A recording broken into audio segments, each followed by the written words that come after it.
employee recognition.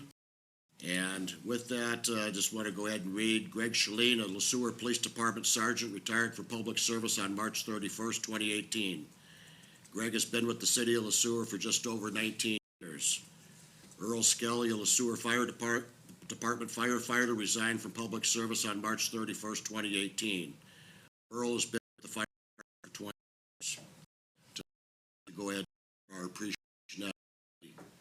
to Greg Shane.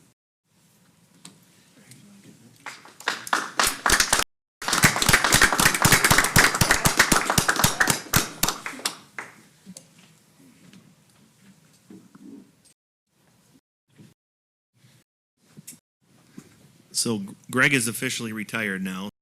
He's living Earl officially recognized at the fire department meeting, and so thank you, Greg.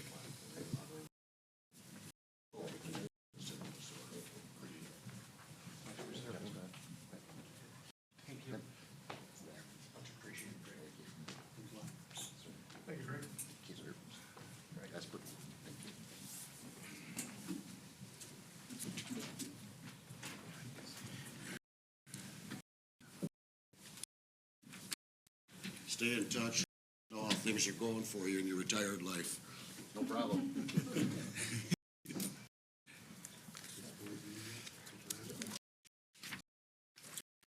Okay, moving on now to our consent agenda.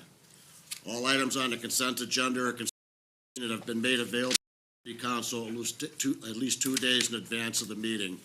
The items will be enacted in one motion. There will be no separate discussion items unless a council member or citizen requests, in which event the item will be removed from the agenda and considered a normal sequence. On our consent agenda, we have City Council minutes for March 26, 2018, approval of disbursement through April 9th, 2018, Sueur Baseball on Sale 3.2 liquor license, Sueur Community Center bingo permit, and St. Anne's lawful gambling exempt permit. Is there a motion to go ahead and accept the consent as Move. Is there a second? I'll second. Any discussion? Seeing none in favor? Aye. Any opposed? Okay.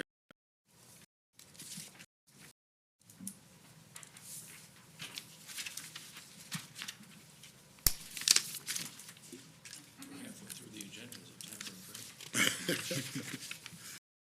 Quite.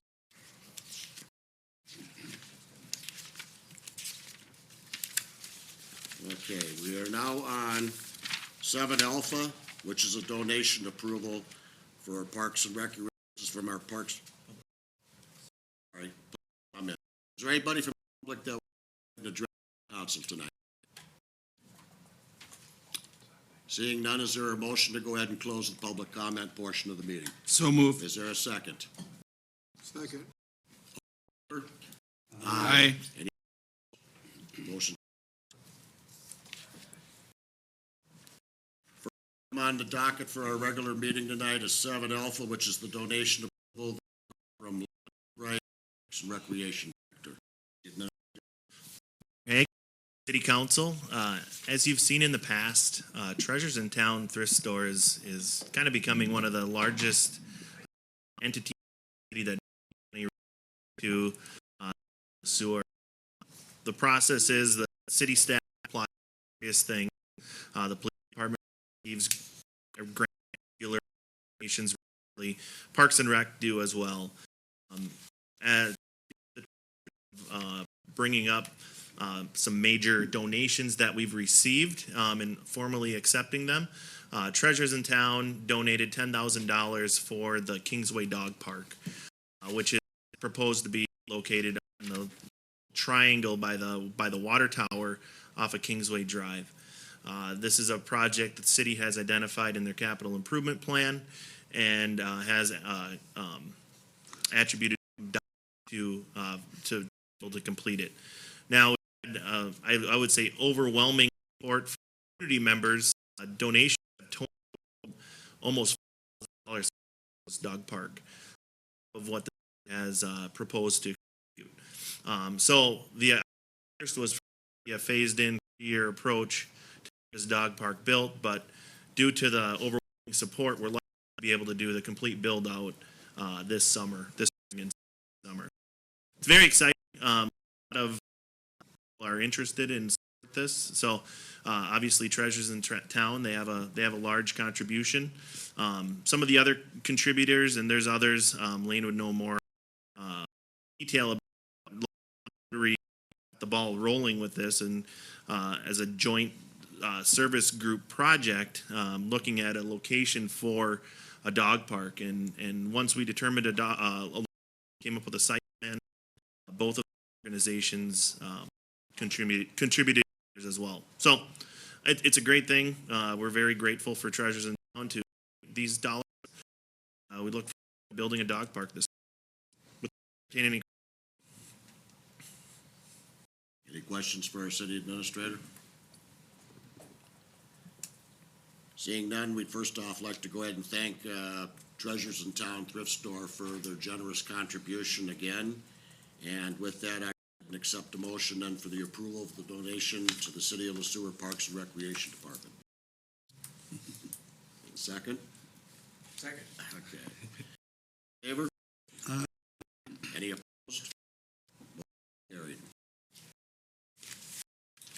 Next item on the docket is 7 Bravo, which is the resolution supporting the city authority. Council, the resolution for there was a typo in the title of it. I obviously used it of a former resolution, so the recommendation I have that being amended as well. But legal driven resolution. What we're saying that the local government and the elected officials are the people to be making decisions for our constituents that are part of the city of Sueur.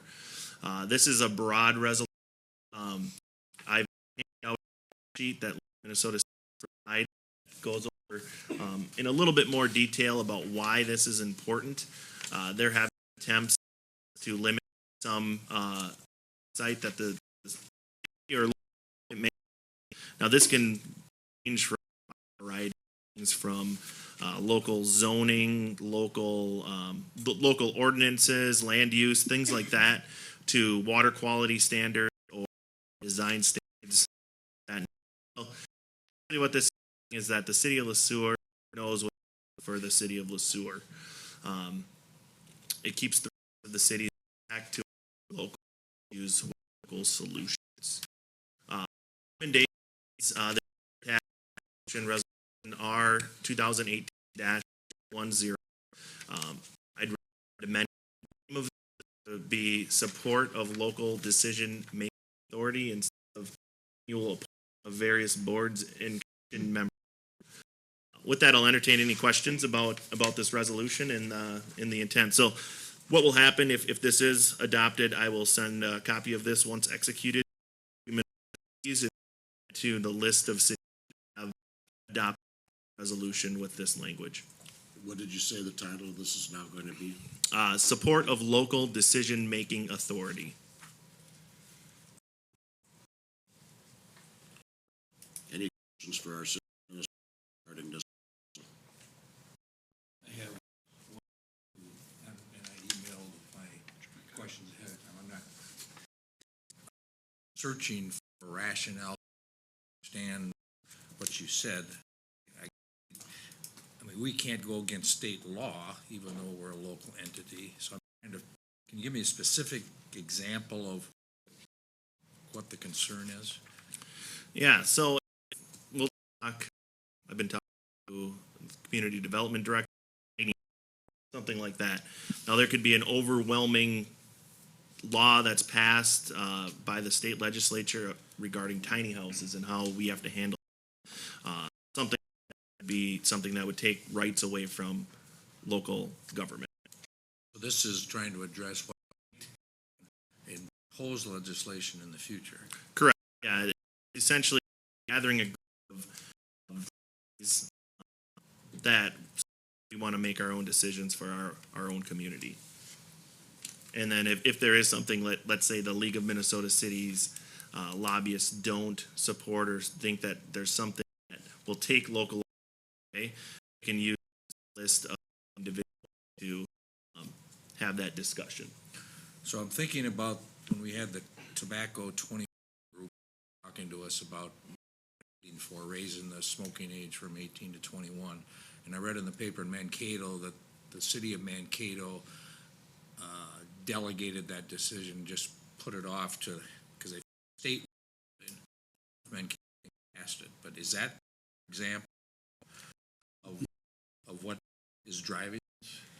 It could be the authority to limit that aspect, so we can limit the sale of tobacco to residents or individual, anybody under 21. Now the state, they have a state law saying that it's 18 or above. So it's essentially, it's different, but it's similar in the sense that it obviously offer 18 and above. They could if they chose, but I don't know if that's a good example of what this is trying to limit. If there's a census and there's local support, which it seems like there is, I believe Peter there's last week, and I think what'll happen is cities will pass, state will eventually pass. We're essentially saying we want the opposite. We want to be able to say if we limit tobacco to be 21 or older as opposed to. So we haven't come to a consensus on what we want to do with that. We've kind of tabled it for a few. If I may, it strikes me that the legislators are going to do whatever they want to do anyway. This is just a, we'd like to think about it type motion. I don't like it because it's so broad. It's kind of almost absurd to think how broad this really is. And the Tobacco 21 is a classic example. I would support the state doing the Tobacco 21 and not keep throwing the cities. It needs to be it sort of says we don't want you to make laws almost, but and they have us to hold them accountable. So I'm not too worried. Okay. Any other questions or concerns?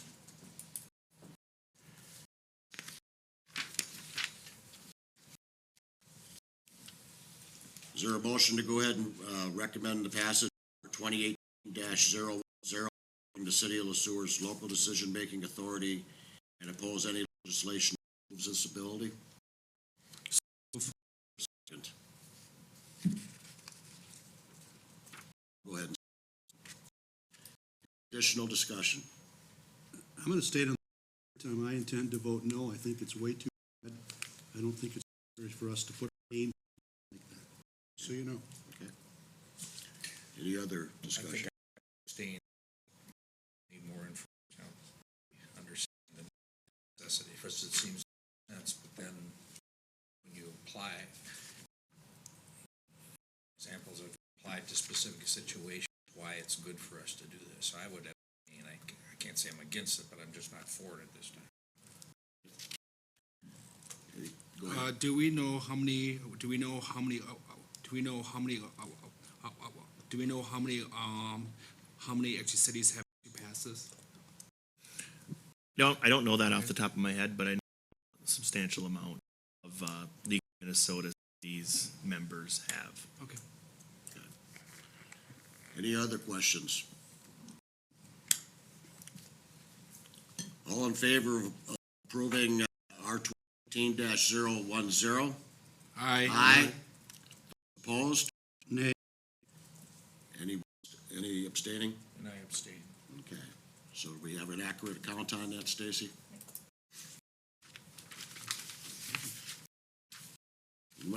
Move on. 7 shortly was our utility task vehicle UTV ordinance for. Members of the council, before you, we spoke about at the previous council meeting to kind of line up this ordinance for adoption. Now, just an overview of what the ordinance is. It would allow utility vehicles to be allowed on the streets. It would give the police chief authority to police that operation. The proposed fee is $20 annually for local licensing. that entails is registering with the city.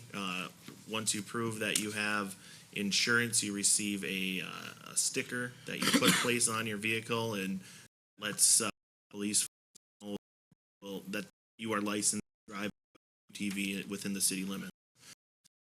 The ordinance potentially could go into effect as early as May 1st, 2018. That is publishing in the paper, along with holding the second reading on April 23rd. The proposed action is to give the first reading of the UTV ordinance and direct staff to bring this ordinance to the 23rd City Council meeting for its reading. With that, the police chief is present if there are any specific questions about the ordinance, along with the city attorney, Todd Coriel. I believe it was paragraph 5 questions out. I'm not sure if there's further questions about that, but that it has been modified slightly based on the feedback from previous. Any questions you may have?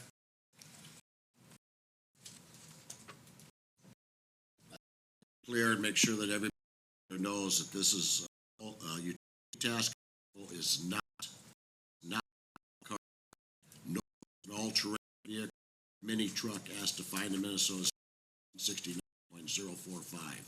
We're talking UTVs only for approval here. You just reiterate this would, if it in on 23rd, would it become effective? Ordinance becomes effective 7 days after passage, as long as it's been published in the paper. So 7 days after the 23rd is when it would be relevant, or passed. That's first. Additional questions, concerns? Go ahead and entertain a motion waiving of the first reading of the attached ordinance, directing staff to bring reading of the source of the April 23rd City Council meeting. Is there a second? Second. Those in favor? Aye. Any opposed? Motion.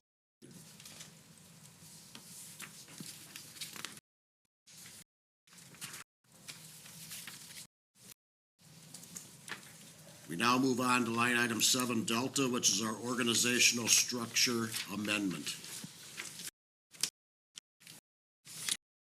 Mayor, members of the council, before you is a large undertaking that has taken quite a while to develop by the Personnel and Budget Committee. Roughly wrote this, it was 30 years, more than that. The last meeting went a little longer than expected, but there has been quite a bit of input with this proposed organizational amendment. So the driving for this amendment that we're talking about is during the 2018 budget process, there was a voluntary employee severance program that was budgeted, and former Sergeant Greg Chalene is one of the recipients. He applied, it was approved, and that the budget. We have this employee severance program. There are 3 other individuals, so there will be some vacancies in the near future. It's to look at our organizational structure and make changes based on the previous structure. We want to enact efficiencies. We want to promote and create an atmosphere of superior customer service and have more service. So some of those things, you'll see this theme throughout the presentation and through the staff report. We're really looking at just we have an opportunity to try to address things better based on something that happened. Also, the community center organizational and funding analysis study is another tool that we've used the personnel committee to look at that Parks and Rec, some recommendations for that for changes. I'll just jump into it. I did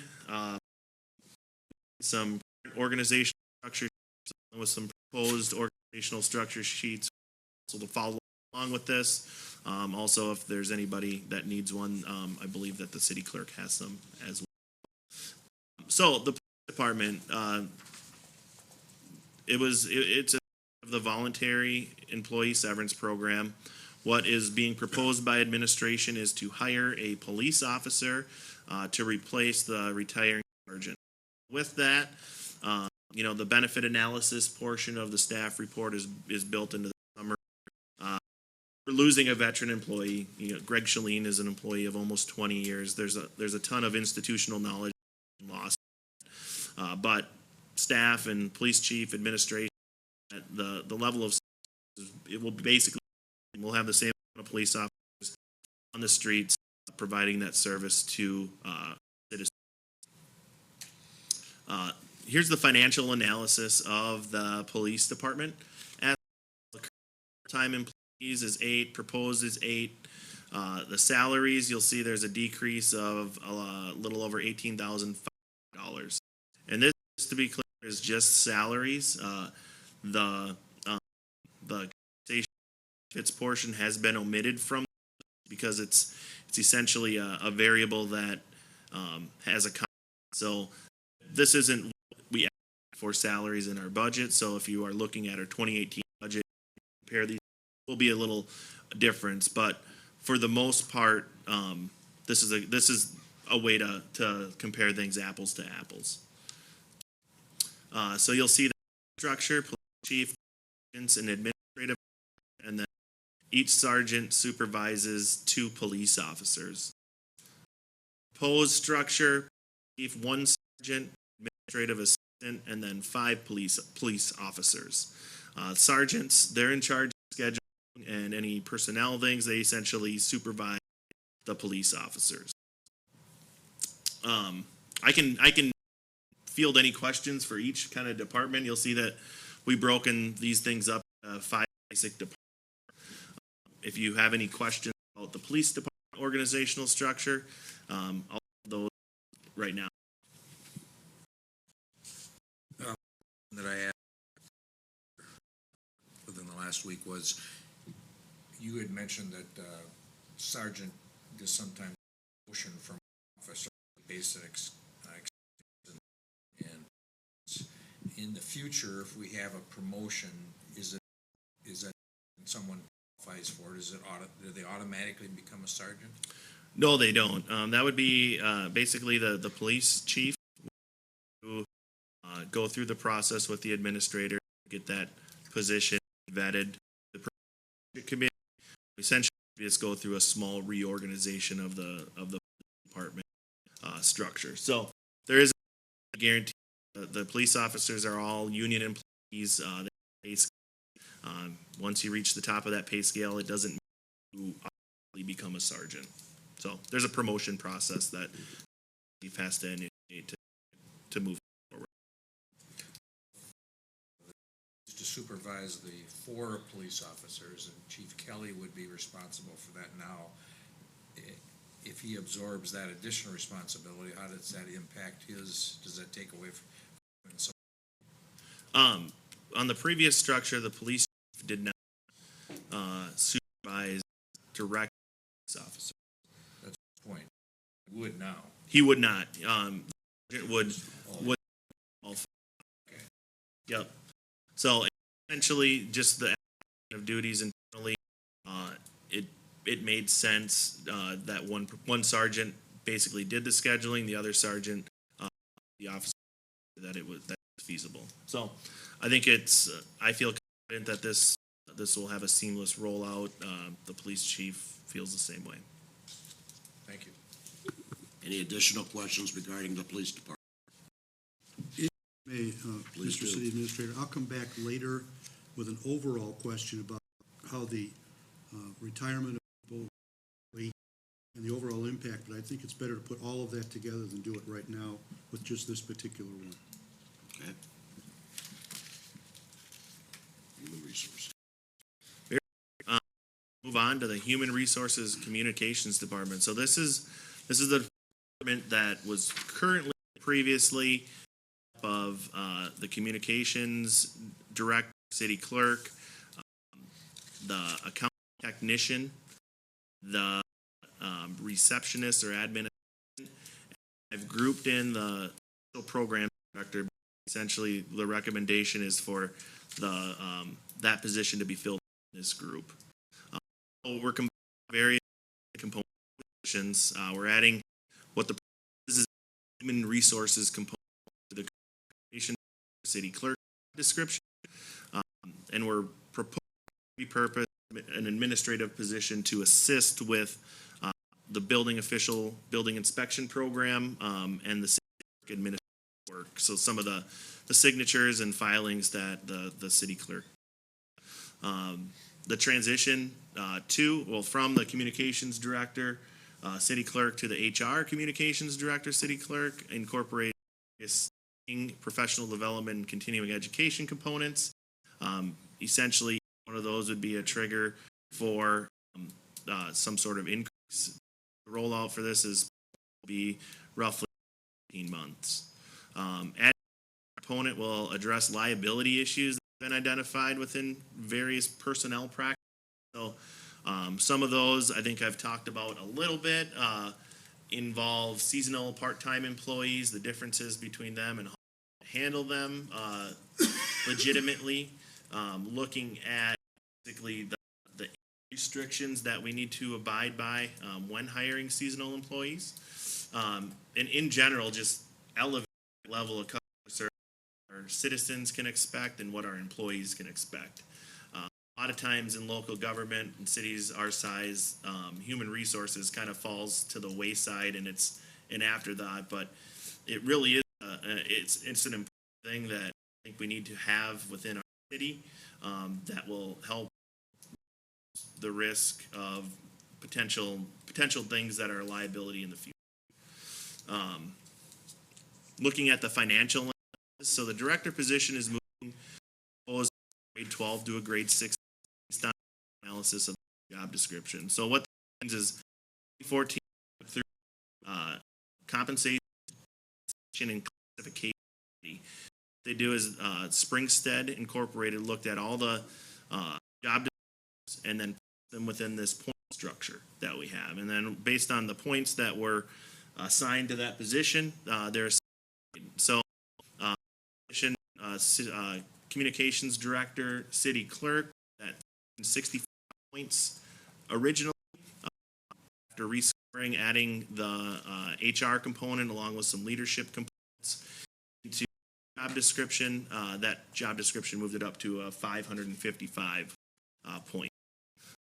The overall salary cost is decreasing due to the retirement of the special programs director. So we can look at on this financial analysis component, the current FTE, or we're proposing a 3.5.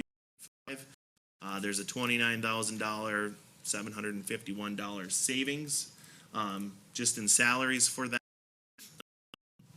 The half FTE comes into play when we'll look at the communication department as well, and what that is a position that the communications, the HR communications director and the community development will split based on the building inspection program that we'll here in a couple weeks.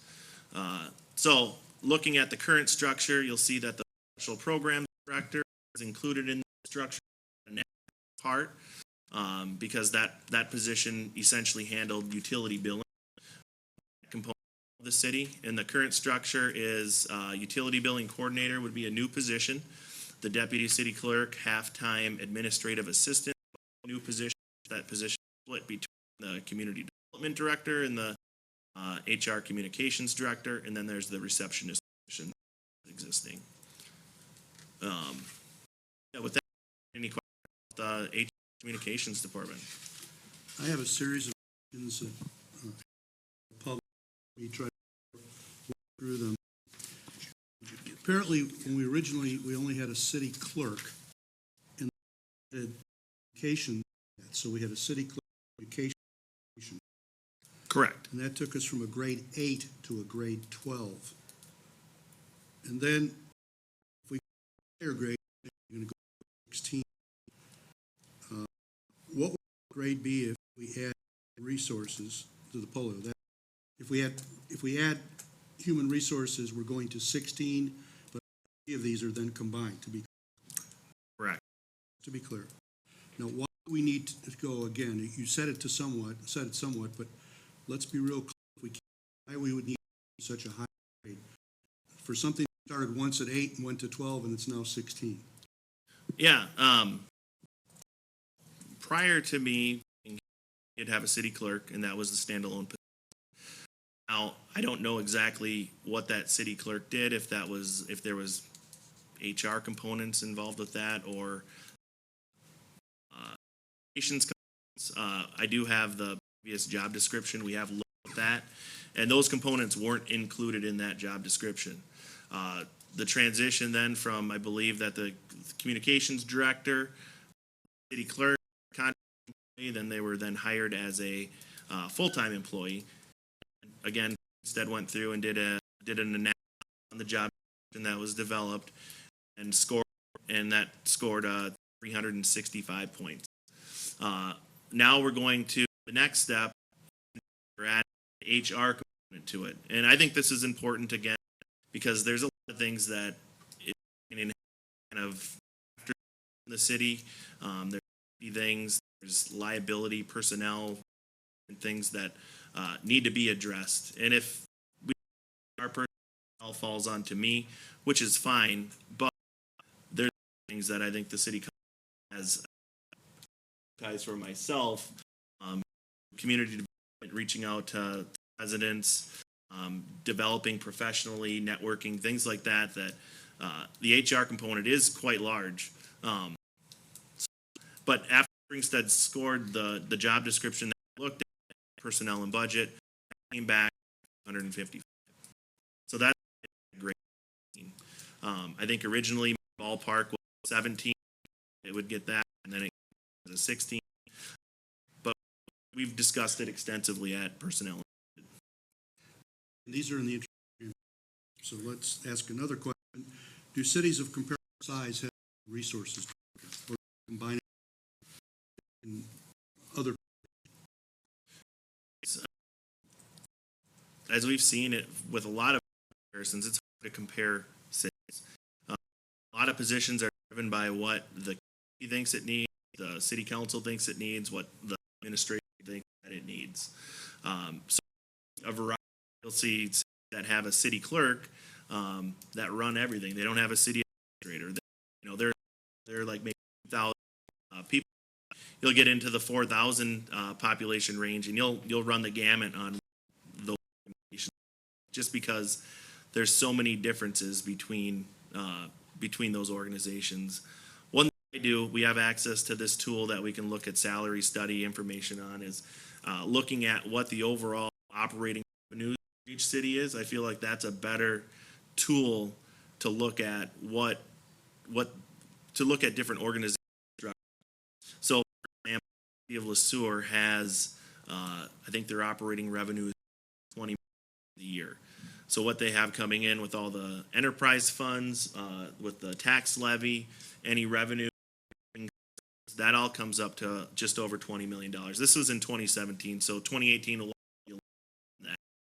But looking at other cities that have similar revenues, we're looking at like Arden Hills, communities that have populations of 10,000. So it's a little different. It's really hard to pin it down as far as what other communities are doing. Driven by what the community wants, what the city council wants, and what the administration recommends. Apparently, the human relations in that position does some work of helping people understand the benefits to which they're entitled. In effect, becoming a liaison between the benefit program and the employee.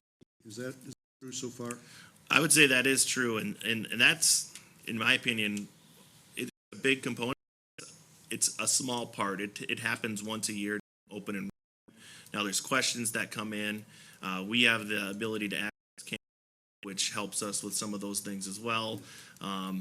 So if there's specific things somebody doesn't necessarily talk to staff financially regarding benefits, they can go to somebody that's a financial planner or something like that at no charge. So that's a small component of it, but it is something that is in that position. Could you please explain other things? What other functions would this human resource sector have? Yep. So today, for example, I met with the Minnesota Retirement system represented. And we haven't updated our personnel regarding healthcare savings plan since 1990. So that's a problem for them. So there's personnel policy issues, there's payroll that are addressed. We just recently rolled out pay as our payroll client. That and a lot of human resource time that's went into that as far as rolling it out and data answering questions. There's the just personnel aspect. Now, if somebody has an issue or wants to file a grievance of some sort, they would have to come into the administrator. Now, an HR person would be kind of a safe zone for somebody to come in and talk to about sensitive things. You know, there's all these different components that go above and beyond just being that handles benefits. Same area, that is the human resources. Is there an expectation that the person in the reorganization structure who would be fulfilling both city clerk and human resources functions, at the moment communications, would have to have undergraduate degree in resources, general undergraduate degree, or any undergraduate degree even as a. So right now, the description has it just a bachelor's degree or applicable work experience. So right now, it's not a specific degree to human resources. Is that they have the education component for education, and that it's that they have work experience as well. Yeah, let's, if I can now, I'm going to switch the area to communications. Why is it that we need a communications officer or director, or whatever we're going to? I don't know if I speak here. But one of the most difficult things that I've found in local government is communicating with people. Different forums that we can communicate with. We have Facebook, Twitter, our website. We can release press release to the paper, but there always is somebody that we don't reach. In the communications director really has their finger on the pulse of different things, different ways that we can reach out to people, making sure that we are posting things to Facebook. You know, that's, I think, one of the biggest trend changes that I've seen since I've started in local government a little over 5 years ago is that we really use social media to get our information out more so than our website. A lot of previously, you put it on the website, you hope somebody looks at it. Right now, I think our number one is Facebook. Up with the communications, making sure that, like this week is severe, make sure we post something on there so people know why the sirens are going off. You know, there's all these different components that I think are very important. Communicating with the public is one of the biggest challenges that we have, but it's one of the most important things that we do. That we have to get our message out and get what's going on in local government out the best we can. The boards and that each one of us is, when you look at just the rollout for the life program in Sueur, the very first question asked is, are we going to get it out to people? And the communications aspect continues to go through a particular individual in the city to make sure that those things are of. And every new idea that we have to have somebody that is going to know how to be able to do it. And that's been vital, at least for that, for sure. Thanks, Tony. I do want to say one thing here. I want the question I'm asking, not any particular person. We're talking about an organizational staff and positions, not individuals, to be very clear. Why, excuse me, I'm going to look at what's here. Do cities of comparable size, in other words, size, for a community, have a communications staff person in your knowledge? Yeah, typically always designated. I think have a communication information, or what is it, IO? Officer designated.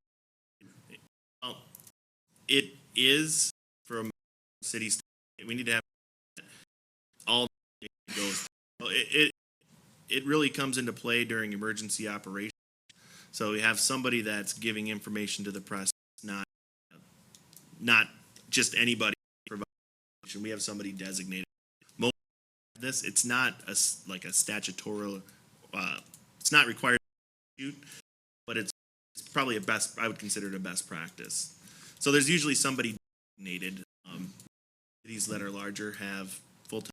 Smaller cities like us, they usually piggyback it on another position.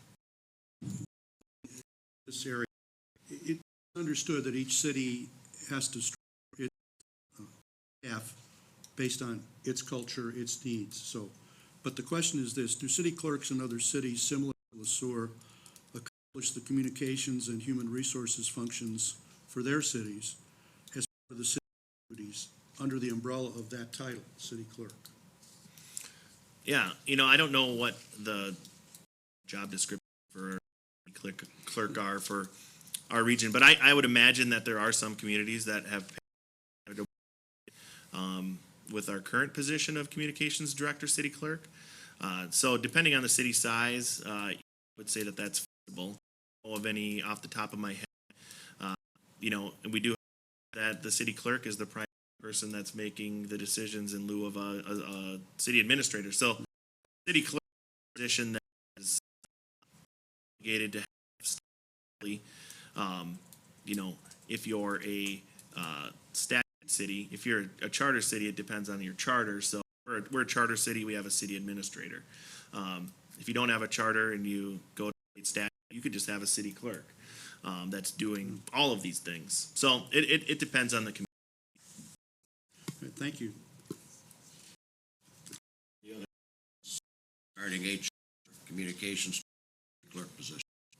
Just one round, and that is with combining all three aspects.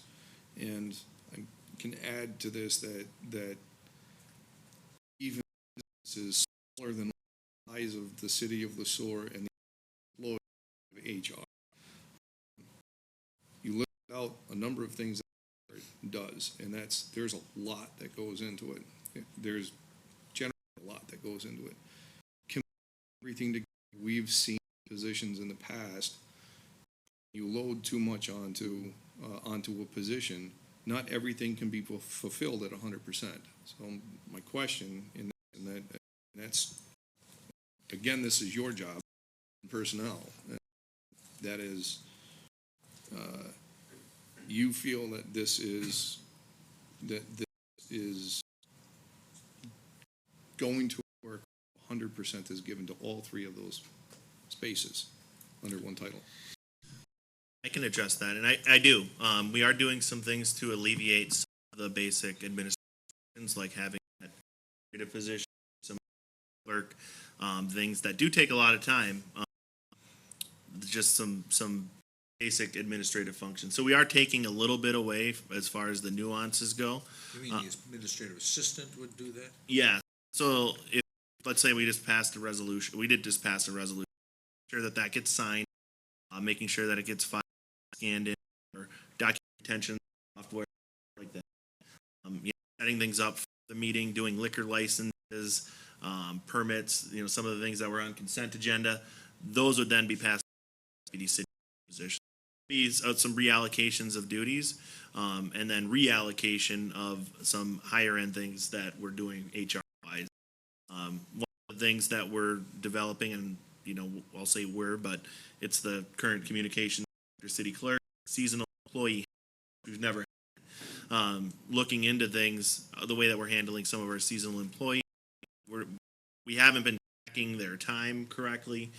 There's some Department of Labor things that we're I don't think we've ever done anything bad in the past, but we just don't have the records, and we're not doing things the way that best practices say we should. So that's just one example of something that we'll be doing and rolling out this year for our seasonal employees. If I may, one final one. Well, I used to work in a courtroom, and there was never such thing as the last question. You know that. But if this doesn't work, Jasper, you and I have talked about this, but I'd like to make it clear to everyone. If combining of three did not, how hard would it be to change it? I'm actively assessing these positions that I directly supervise. So if something's not working, I'm going to find it. And the process that we've established here is talk about it at personnel. If we have to make a change to this structure, we can do. You know, I'm always gathering information to see if it's or not. So, you know, that active management, we're making sure that the job description that we have is being fulfilled, and then it's successful. I'm excited about this. I think that we're taking this city to the next level as far as some of these that we're proposing. I think I have one to Newell's earlier one where that he was saving the end of all this, and that gets back to talking about the overall benefits of this, which introduced, but I think we need to give specific examples of how will we know that this is working, or our expectations with specific examples. Those are, you know, I've talked about the generality, efficiency, better service and more effectiveness, but what is that, what's that gonna look like? And how do we know that this is better than what we had a year ago? And I into this applies to the overall thing, just this question. Yeah, if I'm sure it'll come up at the end, so I'll be interested then. Any further questions? I'll move on to the community department. Now, we do have basically looking at the community development director position that currently is a grade 16. We've had that position evaluated. That's proposed to go to a 17. Initially, when that position was, they had direct reports. Through the process of the Personnel and Budget Committee, we hired a building official and then additional half-time building tech that's going to be looking at assisting the building inspection program, scheduling, things like that. Adds that up to 1.5. So there's the grade increase for the for the director position, and then add administrative support for the building inspection program. Basically from FTE of 2 to 2.5. Now, I know I said that this is the 2018 budget that was adopted. 2018 budget that was adopted incorporated 2 FTEs in. When the position was originally evaluated, 0. So that's the change in there. There is a just $24,000 because of the proposal. Now, the increase or the grade step increase from a 16 to 7, there won't it increase. How that works is that position will just fall to the step without reducing salary. So there won't be significant. I think that, you know, around $500. We'll continue on with the review process of that. Current structure, pretty simple. Community development director, building official. Adding that half-time FTE and assistant. Now you might hear me refer to it as a building permit tech, admin assistant, something like that. They're basically going to be working with the building official who starts on Monday, the day. So they're going to be scheduling things, making sure they're going to really get into the software, make sure that people know doing how to apply for permit, and really that administrative function of our building inspection program. So I'll entertain any questions about the community development department proposed structure changes. Just declare to everybody, I'm sure you all figured this out, but the half FTE for this particular department also working, is the same person that's actually going to be part of the HR, comm, and city clerk. They're going to be back, same person, but half their day spent on one, the other half on the other. The administrator, Mr. Please. First of all, very simply, I don't want to go back and read, so to speak, but obviously the development director. But regarding that type of position, do other cities of similar size and services have a position like this? Some some don't. It's been by the community, the administration. Now, I think that there's desire to be able to have some a business could come to and talk about developing a business in LeSueur. And I think that's what drove that position in the first place. In my opinion, it's been a good hire. We've got a lot of activity. We're really trying to do a lot of things, and I'm optimistic. So it varies. If you have a community that has strict residential, and they're developing regularly, and you're not really going after businesses that you think it's a priority. But in my opinion, we have a good position to be able to try to attract talent, starting business and things like that. We're part of this REV program. I think it really fits with what some of the major goals are for the city council. And just a real clarification, FTE are 74, 156, 12. That includes, right now, just two positions. That would be the development director and the building. Is that correct? That is. So we're clear. What pay the administrative assistant? I know that they are all grade 6. And I can't remember points off the top of my head. I want to say they're 200. I think they're like 175 something. But I can't be on that. Information, can you comment on the higher pay grade levels? What characterizes them compared to lower? What are some of the things that makes them so much? There's a very specific, program that people use. We decided to use the SAFE program, is what it's called. Spring, and it looks at description. It looks at, obviously, education requirements. It looks at how many people are that you directly provide, indirectly advise. It looks at if there's leadership, management components in there. Those are the basics. I think there's 12 different columns that you can get. As you add things to a job description, it'll change it. If you take it, it'll change the amount of points. But the big ones are educational requirements, like minimum qualifications for the position, what you're supervising, and if it's a leadership role. So directors that are by the same what are on the leadership team. So the expectation is that they lead their departments in all aspects and utilize city administration support.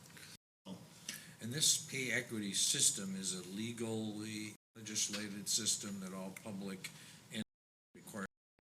Correct. Every 3 we're required to submit a report to the Department of Labor and Industry on pay. That looks at equality within your organizational structure. So it looks at descriptions, how they're scored, how that person is getting paid compared to somebody of the other gender. So if you remember, back in December of 2016 was when we passed our previous report. Because we just went through a compensation and classification study, that line was very linear. All the lined up. Where it gets long in a while is when you do promotions or things in between 3. Sometimes what you do is you'll commission somebody like AEM or Springstead to do a classification and compensation study to make sure that we align with that requirement. And the intent of this system, try to take bias or the bias, discrimination in different positions and make it more objective.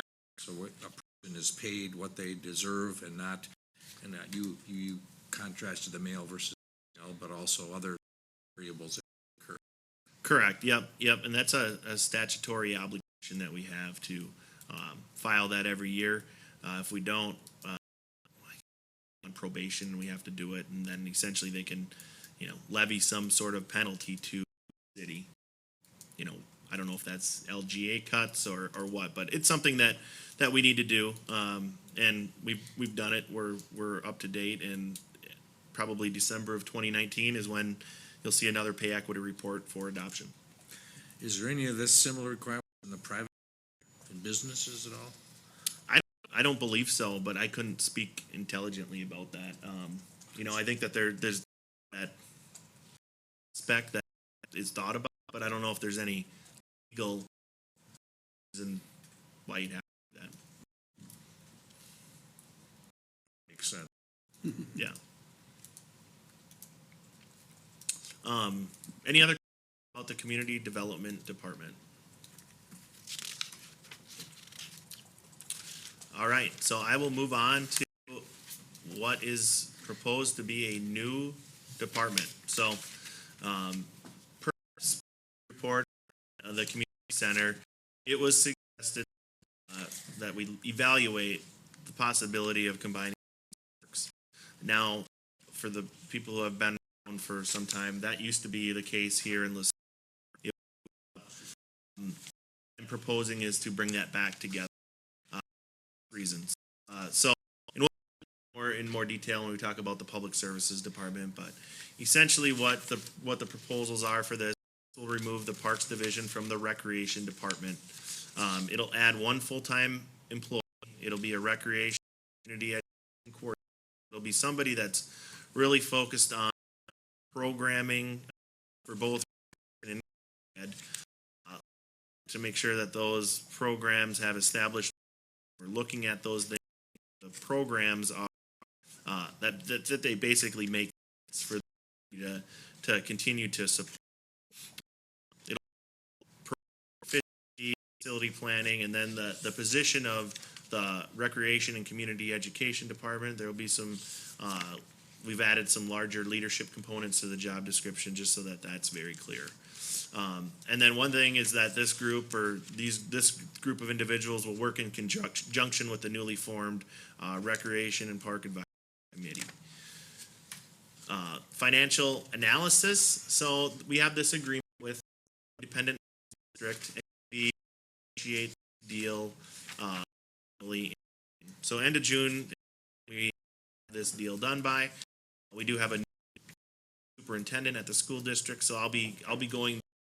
I have some ideas that bouncing off that individual at that time. So, and I'm preliminary meeting with the superintendent month on the 19th. So that'll be good. Basically, the salary cost of adding this new position is estimated to be over $6,000. Grade 10 in analyses portion of this, what I did is did a grade 10-5. That way we were estimating the meeting of that position, just for planning.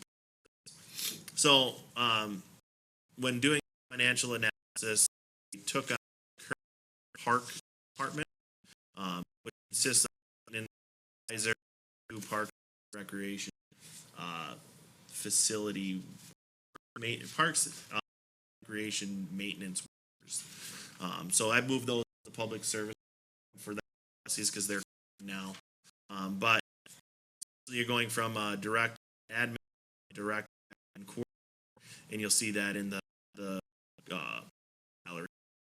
That's that $61,000 that's increased that position for that new position. So you look at the Parks and Rec director, maintenance supervisor, administrator, and the workers, and then basically going down to this smaller group that's focused strictly on recreation community education. The admin assistant will continue to be there. That's all I have on the well, it looks like I put community development department yet on this, but it's the recreation and education department. So I'll entertain any questions. It's a big change to move that around, but I feel that we'll be able to focus on the facility. We'll be able to do things like strategic planning, facility planning, our community center, make sure that our community relations are top condition. We're working for local groups, Bulldog Youth Hockey, things like that. Maybe have good relationships with them, and and really work together with the community. I'm very about idea to help drive some of these changes. community input directly to staff will be a great thing to really address expectations and have an open line of communication. So I'll entertain any questions. On our personnel and budget committee, I don't remember if we discussed this or not, but I'm gonna ask it. The recreation and community education coordinator, you described it, it's a new position function. Do we have anyone on staff that can move into that? Just a new, Well, there may be somebody that would apply internally. Intent because I thought there were two people in it, or maybe part, there were two people in the office with the current director. there is a school district administrative and a city administrative staff in the office. So does the school district have another one? Have another one in addition to this model here? Yes, there will be an admin assistant that the school district has. Yeah, I don't believe that is changed.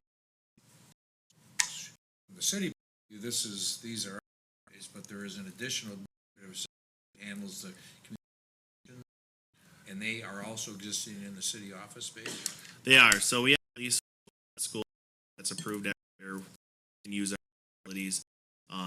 Their admin assistant uses that facility. The current Parks and Rec supervises that position along with community education, position, adult education, childhood, family education aspects. So what we're looking at right now is just the city portion of that, but there are, per the agreement, other components that recreation community education is responsible for. Any additional questions regarding the recreation director position and that structure? Can you explain how the city,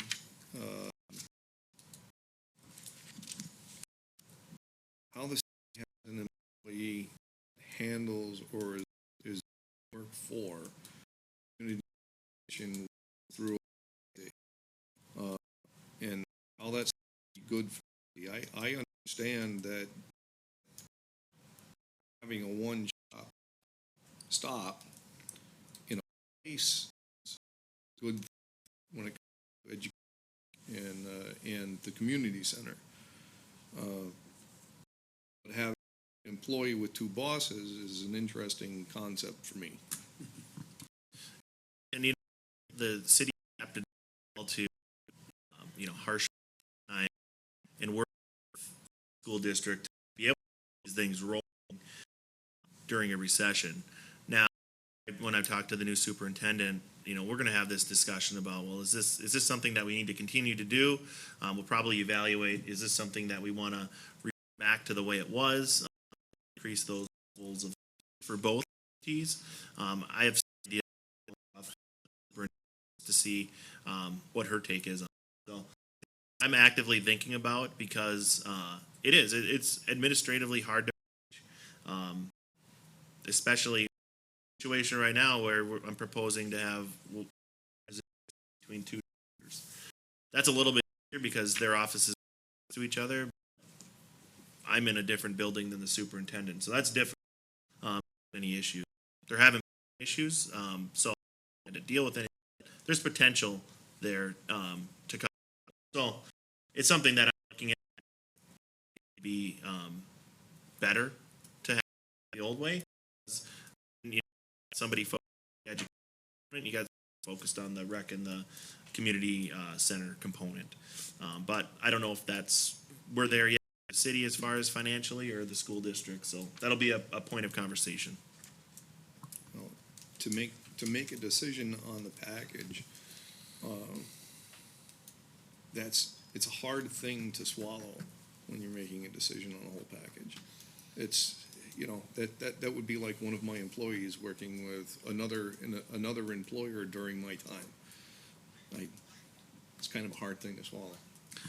Yeah, and I agree, and it isn't ideal from my standpoint, from management standpoint either.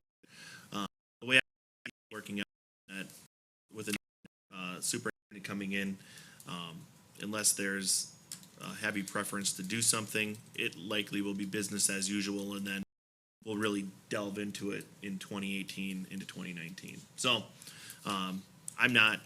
I don't know, I shouldn't say anything about it, but I just, that's typically what happens. There's a lot of things that are going on when you come into an organization, either a city or a school. And unless you have a specific work capability or desire to do something, I don't think there's an immediate need at this time to do anything. I think ideally, something will happen. But I just don't think it'll happen in the next 3 months. Well, I think having been the superintendent, supervising a community education director when they were separate, you delegate the program and the supervision to that person, and you supervise that one person, and they're responsible for that. The current recreation and community education director is doing both. Been doing it for years. And has been trusted by the city administrator and the new superintendent, last couple superintendents, to apply and do what in the interest of communities.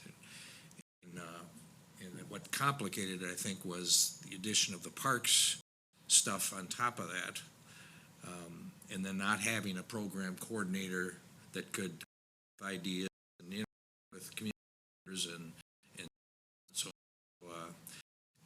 stop shopping thing was a good concept. The other thing that came about during the recession was everybody, cities, counties, school districts were encouraged to cooperate and be efficient and combine. The money was limited and taken away, and school district money was frozen and reduced for years. So future that could happen again. And being in a small community and partnering, there's a tremendous advantage of that, even though on paper it looks like it would be better another way. So having been there one way, having seen the improvements in the particular center last 7 years, there's been a using the current model, improving the model in a program coordinator.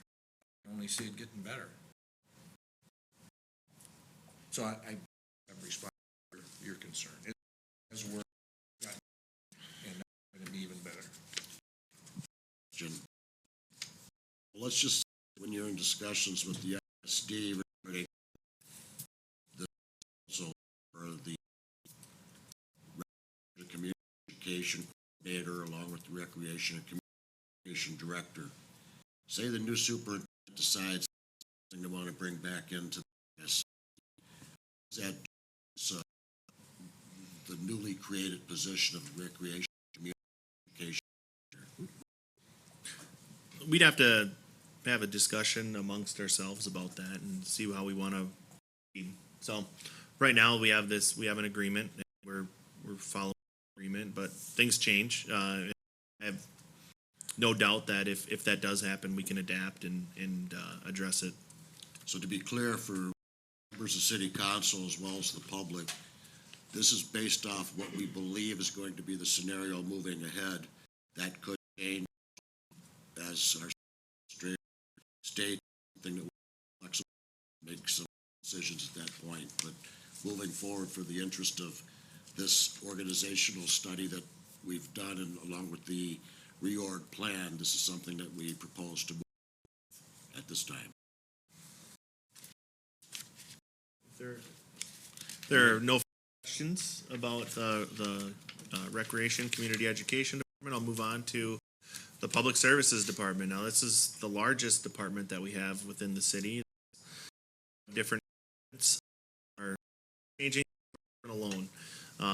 The major is combined streets. There will be a new position titled Streets and Parks Manager. Right now, we have a street superintendent. Essentially, that's the same thing, just renamed. There's new position titled, and this has gone to the MRPUC board and has been approved. It was approved only in the budget process, but approved formally as another agenda. There's projected level of service now. You know, it's easy to say that, but in practice, there are a pool of people to choose from, do ask. Now we have a department and a park department. No real cross training that's occurring. Something major happens, there's no in my mind we can do something. The proposed structure, there will be an individual that oversees both of them and prioritizes things accordingly. Just through the organization of this, and the efficiency, I believe, will increase. Overall financial analysis, there will be reduction in salaries in the public services department. Now, just looking at the singular department, water wastewater, now $1,601, which is attributed to of a manager. So what that means is MRPUC manager offsets some of the changes that we potentially have with some of the other programs that we've adopted. Now, look at this. We're going to current full employees of 2022. What that means is that some the that is right now, it's proposed not to fill it.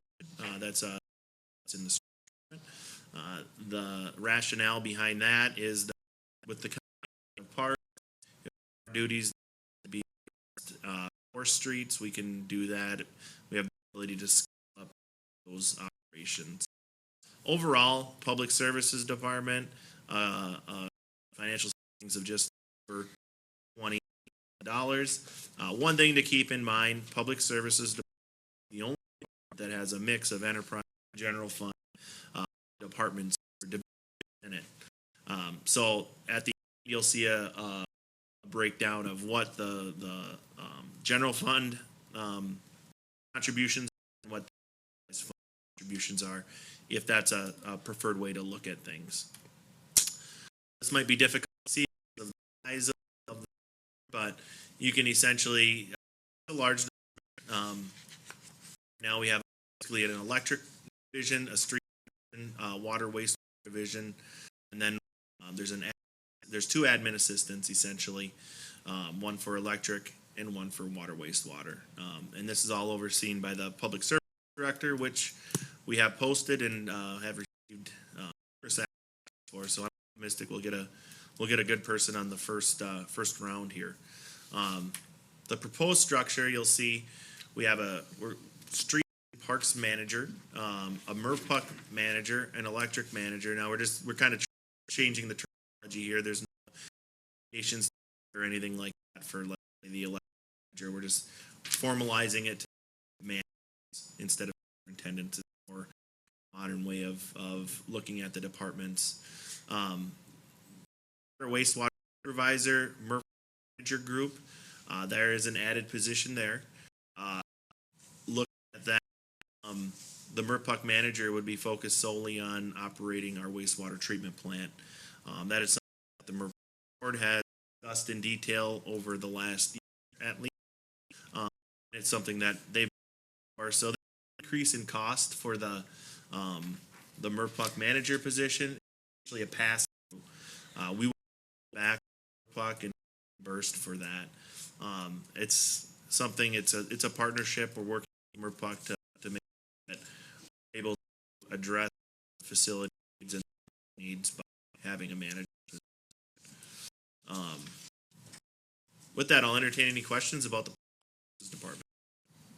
For the of the I want to explain differences between general fund positions as opposed to the fund positions.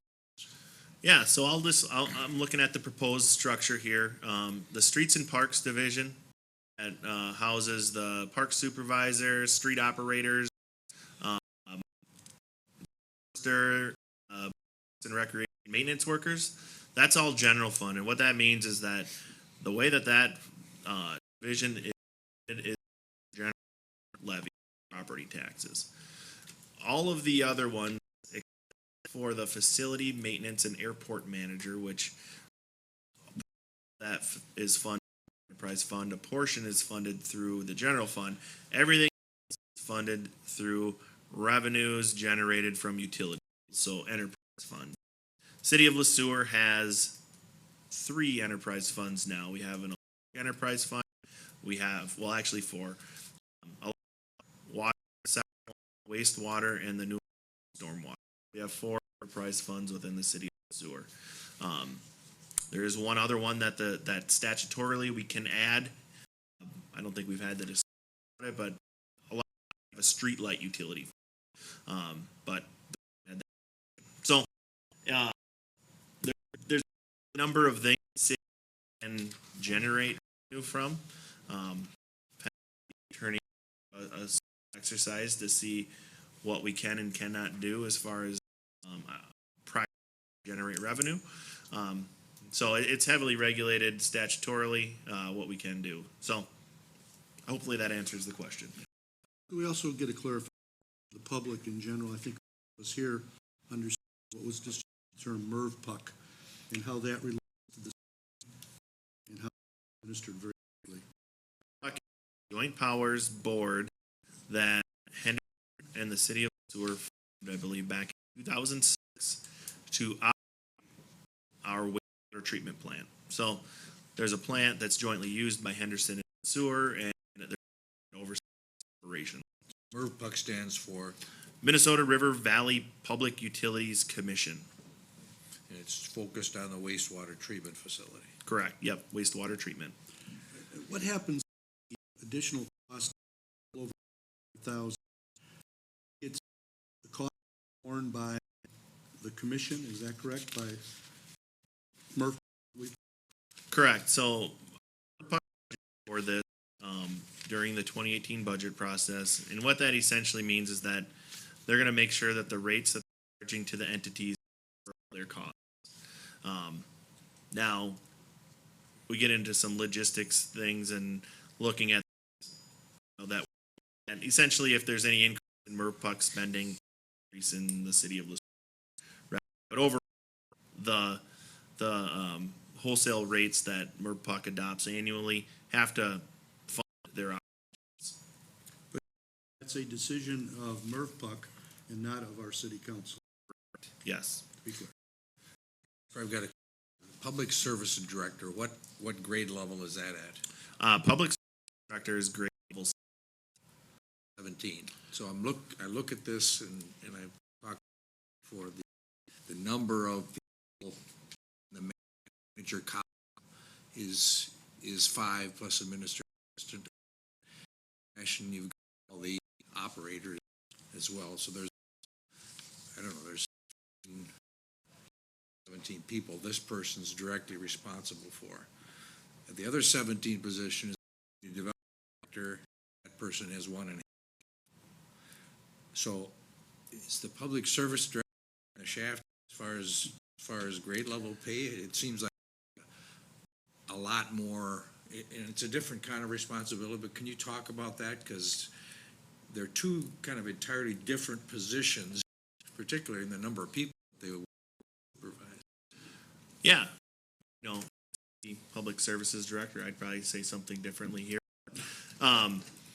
No, at the top end of our grades, things really level out. So the administration is a 19, police chief is a 17, public services is a 17, the current development director is a 16, the current parks and rec director is a 14. Yeah. As you get up to the upper end, if you add 20 more people to direct report, it doesn't have an effect on the overall score, point where it would bump you up this level. You need to get into things like requirements for education, minimum for years, like that. Could potentially bump it up, but there really isn't much room to move up based on city administration, public services. So it really get into the main to a position director level positions versus manager positions.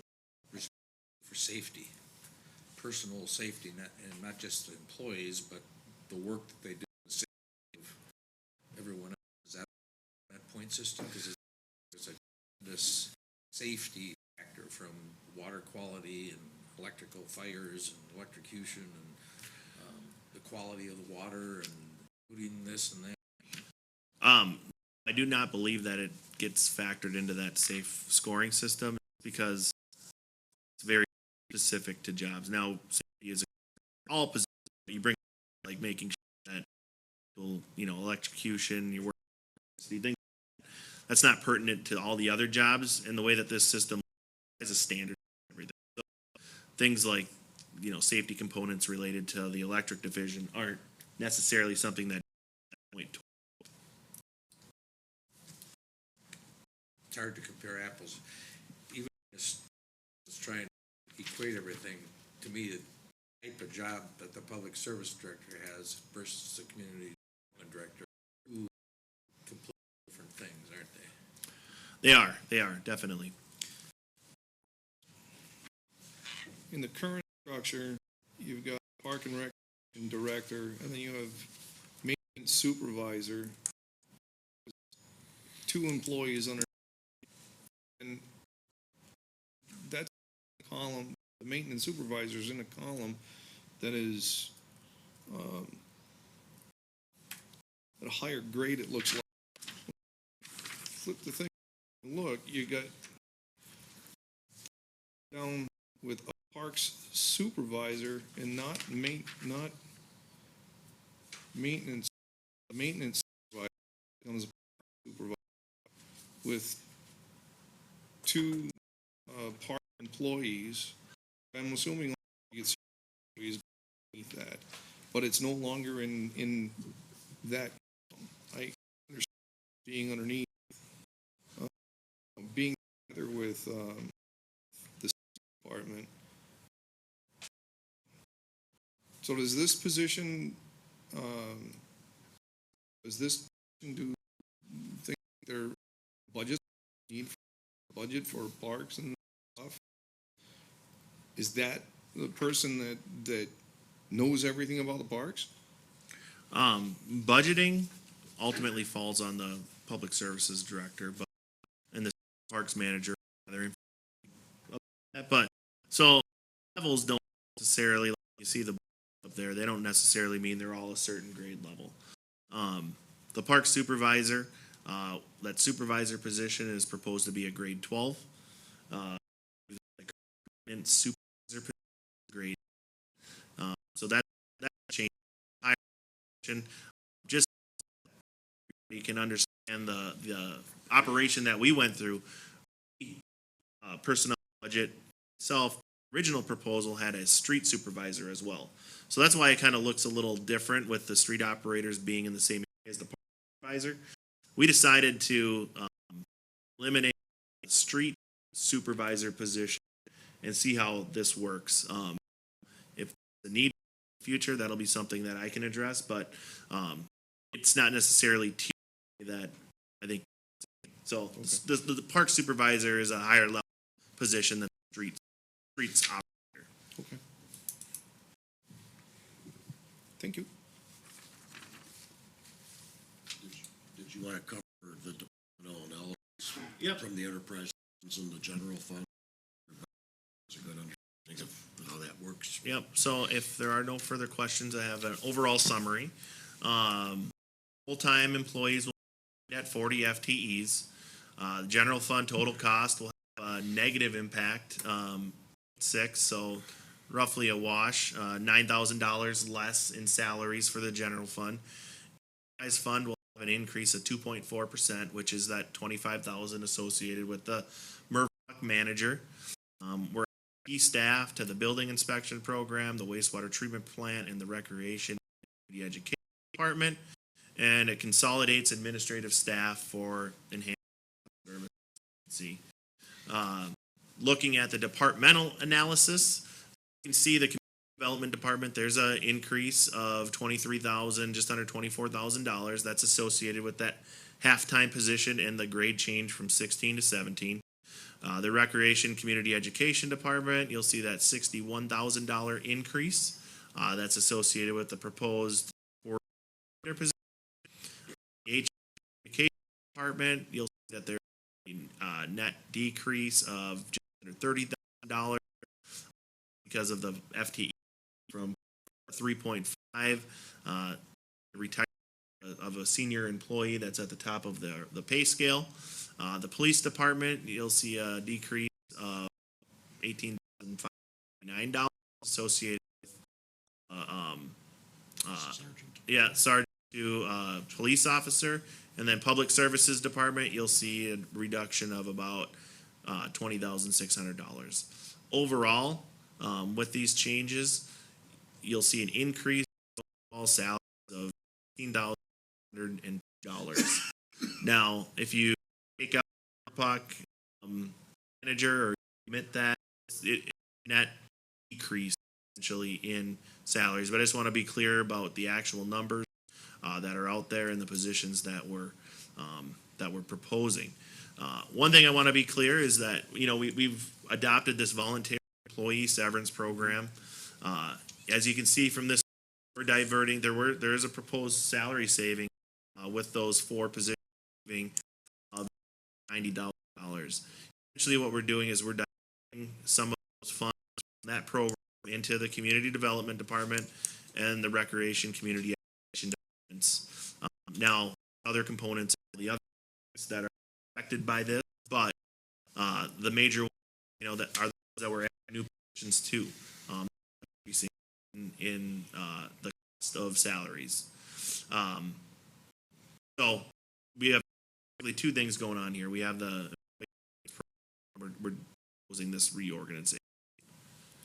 If I may ask a question, the figures you now show, the savings this year, extra costs for public works, those are annual amounts, not going from today forward, but what would the impact be at the end of 2018? Is that correct? Correct. So implementation of this would not happen overnight. This would be a phased-in approach, triggered by retirements, educational advancements, things like that. So the idea would be by the end of 2018, we implemented, and then these numbers would be fully realized in 2019. Now we get to 2019, and we don't have these voluntary retirements. Are we all of a sudden up because of the amount? Are we saved? I don't believe that's the case, but I want to make it clear to everybody. No, that is not the case. We have a table produced. We can look at what the projections are based on some things for 2019. So it's not something that we're saying that the savings year we're going to have a 40% increase.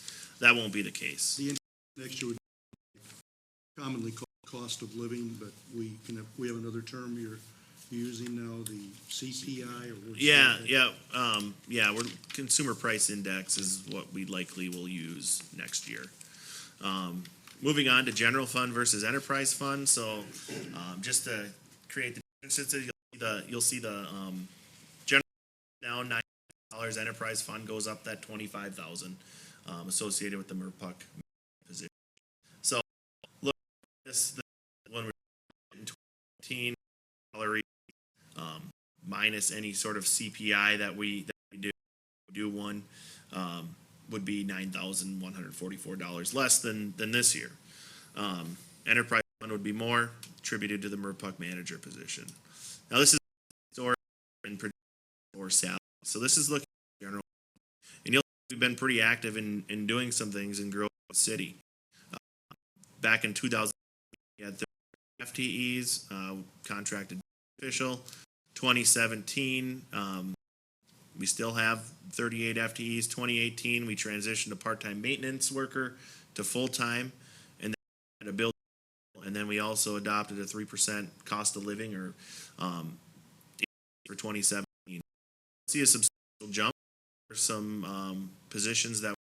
So 2 positions there. The 2018 proposed, you'll see that 0.6 reduction in total salaries. Still FT in 2019, so that city council is aware, if we would do a 2.65% CPI or cost of living increase in the budget, that would essentially total 39,000 general. Then I'll move on to the enterprise fund. Enterprise fund, there's less changes, but essentially we've had COLA increases, we have a reorganization that have a 2.4% impact, and then that projected CPI Midwest at 2.65. Can you go back to that one? $30,000 represents an inflationary increase, So steps? not include any steps. Okay, so that, when you throw the steps, which are, what percent are those? Annual step increases, back performance review are 2.5%. Okay, so it's an increase in performance, 2.5, and then the 2.65 is the inflationary cost of living over index. Correct. 0.5 there, be 2 could be, if everybody takes a step to the right, could be 2.6% Correct. without benefits and stuff. Correct. And there's a lot of people that are, not a lot, I shouldn't say. There's a couple of people that are at the top of their pay scale, so they don't receive those step increases annually. And Zach, finance, was all that information, that into the budget. Enterprise fund, so proposed action, I think there's questions that we may, engage staff in any questions you might have about the proposed structure change, the process that we went through, and other of the. We can consider this tonight, or we can consider it on the 23rd. That's up to the city council. So, was there another question that Newell or Dave you had about the general? Let Newell start. No, I do. Thank you. Do you have something you want to wait till the end? They were answered in the presentation at the end. Okay. My overall sense of this is that for his spearheaded and leader in taking a look at this organization and what's going to help the city more efficiently and better. And I think it's important to talk that those are kind of generalities. What will look different in another year or two? What will your vision for what will look or what will be different because of this? Yeah. And with some specific part of it is just hoping and planning that things are going to happen. But what are some of those hopes and plans that you're looking at? Well, the big thing to think about the public facing employee, that those will be the most noticeable. One that we'll see with the new building tech assistant that will be sitting at the area next to the current receptionist. Now, when someone comes in and they have a building permit question, of calling a number, be leaving a message, they'll be able to stop in at City Hall and get an answer to me. I think that's something that for the community, that one of the things we hear about, we want to make sure that's being done in the community is safe, and we're educate people essentially how they should be doing things. If they're doing it wrong, it's our duty to tell them you're doing it wrong, but this is what you need to do to fix it, build it. That'll be the number one thing. A lot of the stuff is in the back end that the general public won't necessarily see. Being more organized as a group, implementing best practices regarding some of these personnel things that we've identified that we need to start doing that we haven't been doing. Those things are things that the general public or even don't see on a day-to-day basis. But overall, the organization feel will be running more smoothly. One other aspect that the community will notice is the streets and parks being combined. What the community does, something I might during the 2019 retreat, is community service. Establishing a base for the way the community feels the city of Sueur is operating, things that we can improve on, and then use that base. Make, from my understanding, I don't think we've ever done a community survey of that. I'm not sure if it's something that this council would want to do, but a lot of cities do it to establish and what is the community perception of the city and how can we address that? It is communication. Things people don't fully understand why we're doing it or how we're doing it or even it's getting.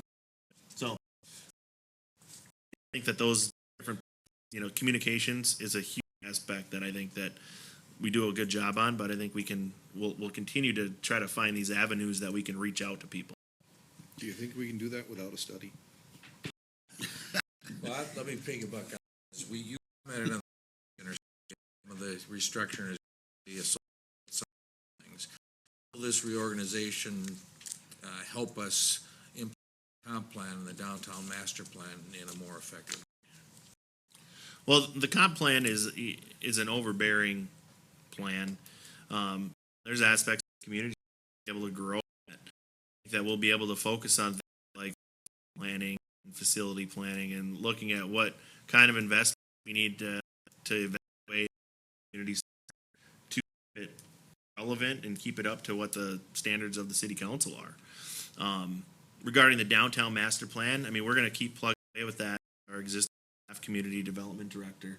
I wouldn't say that there's anything necessarily directly related to the downtown master plan with the proposed structure, but potential buildings that will be in a good position to provide that support that wants to do it.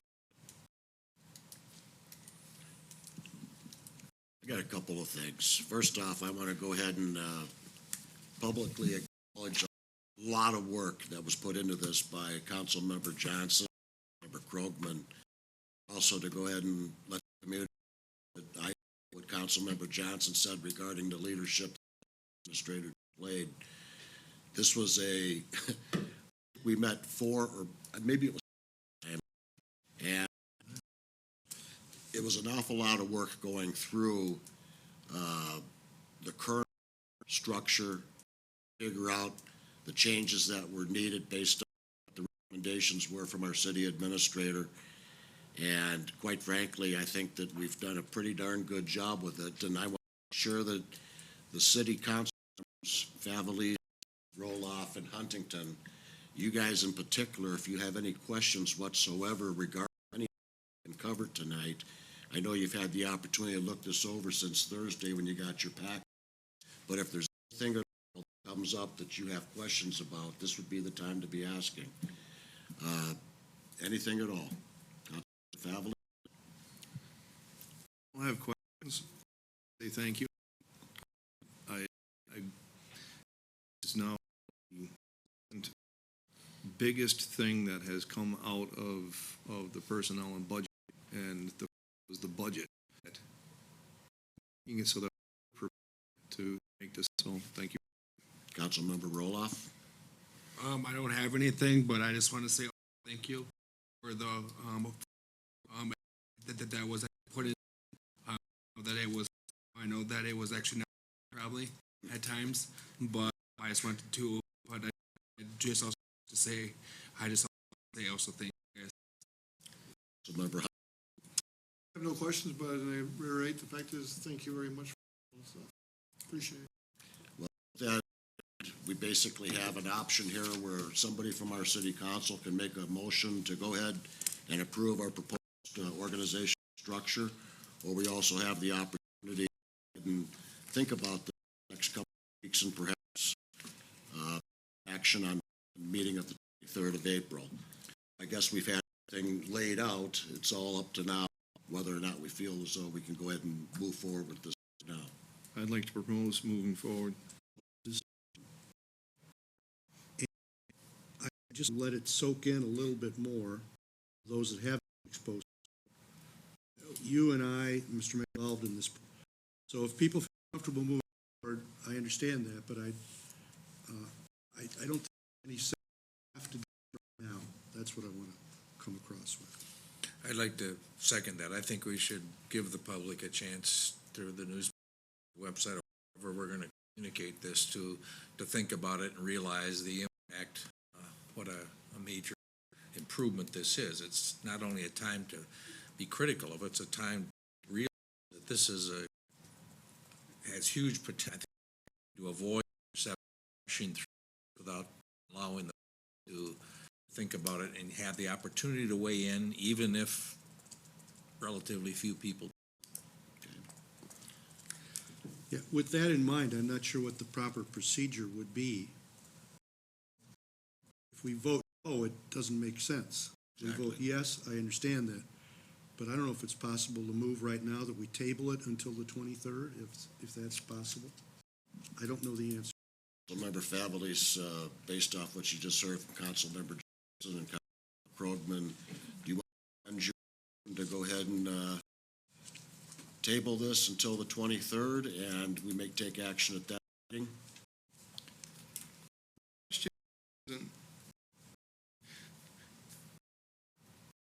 Okay, so, and not that I haven't. If we vote yes, I understand that.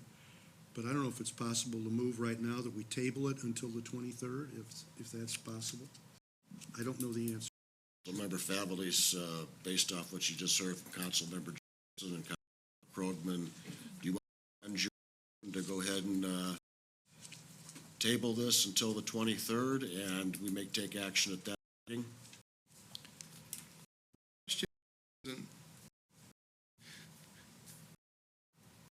Okay, so, and not that I haven't already talked with Jasper on about this packet as well. And, say on one of the planning and budget committee meetings, so I'm aware of it as it's been going on. I'm comfortable with moving forward with it because I know what it is. And whether I'm on it, I don't know. You're asking me if I want to withdraw because of the public. I think, looking at the proposed action, there is did the first one with all our questions. It doesn't mean we, this, I read it. But that's not what Councilmember Favelis' motion was. I know, that's why I spoke up. But I think we have the recommendation, April 23rd. So I think by throwing the other option out there, we're changing what you had up there. That was my question. Has the motion been seconded first? The question is it proper at this point to ask that it be tabled? We have the motion made, permissible to make a motion to table.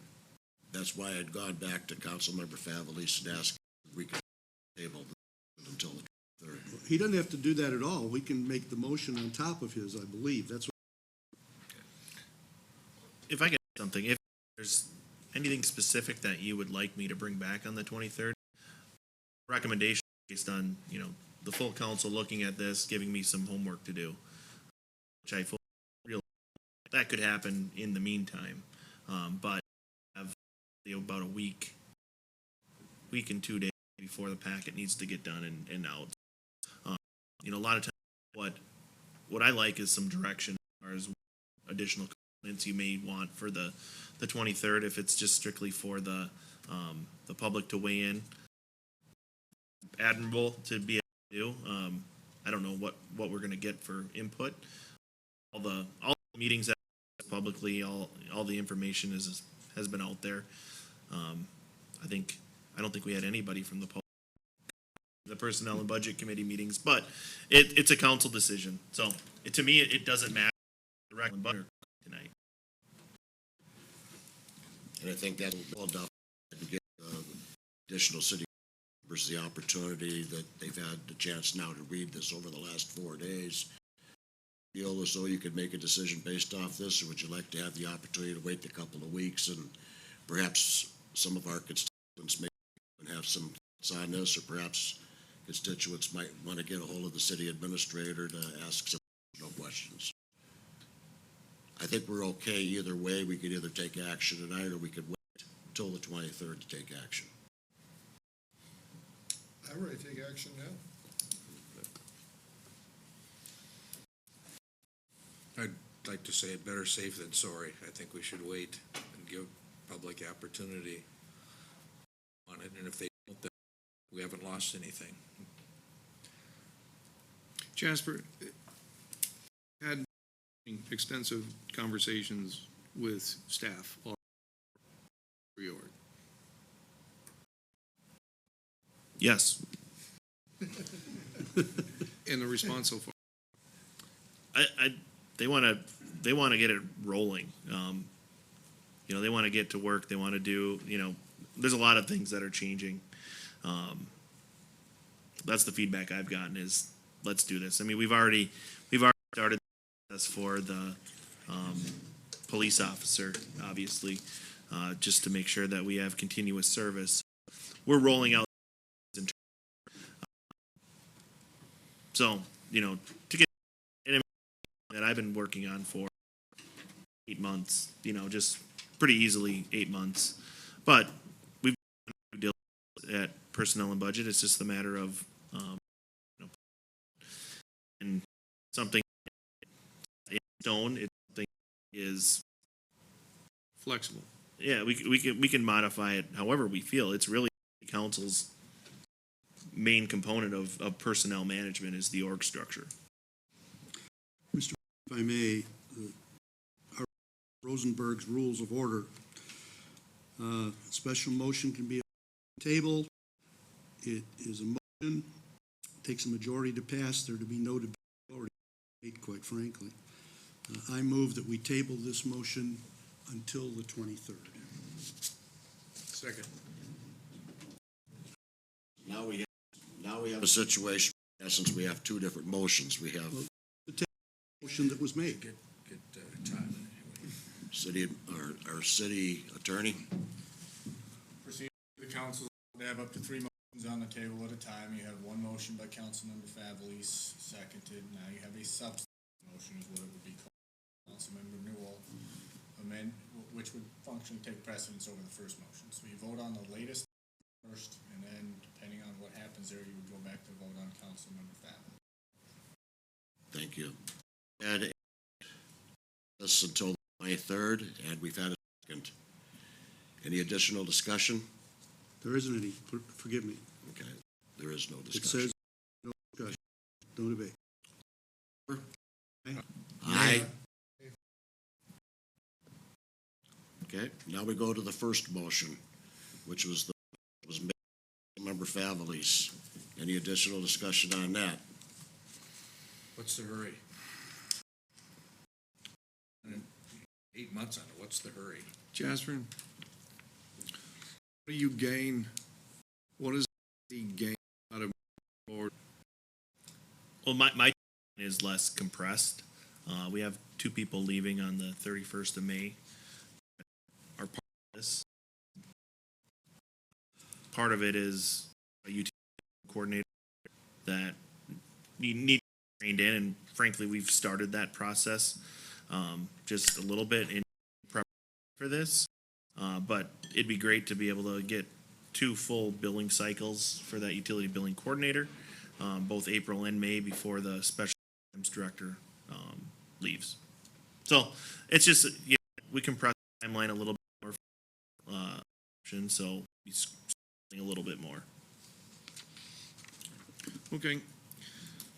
I'll withdraw, but I hope that we get some feedback.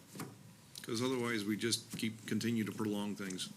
I like what I do too, so if there's going to be the public, let's make sure that we have something to say in the next couple of weeks. Did you go ahead and on that? Yes, I will also take back my second. Okay, so we're going to officially, we're going to list 23rd with the hope that the public voice in any concerns. Have we We haven't got anything on the table right now, do we? The motion was that, once he withdraws it, that took care of it, I believe. Okay, so So there is there's no no motion. action, and it No comes back action. on the 23rd. Comes back on.